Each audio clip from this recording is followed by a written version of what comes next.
сегодня мы провожаем последний путь героя Кыргызской республики Эрнеста Хашимовича Акрамова. И может родиться вопрос, почему мы его хороним на Аларчинском мемориальном кладбище. Дело в том, что это его последняя воля. Есть его обращение, письмо, которым он обращался к президенту Садыру Нуркожоевичу Джапарову, который подтверждает его семья, родные, близкие, что последняя воля Эрнеста Хашимовича быть похороненным на Аларчинском кладбище, где похоронены его дедушка, его отец, мать, родные, брат, сестра и другие.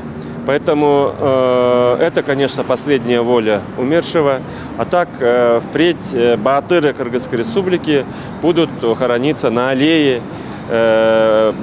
героев Кыргызской республики на окраине села Чоңташ.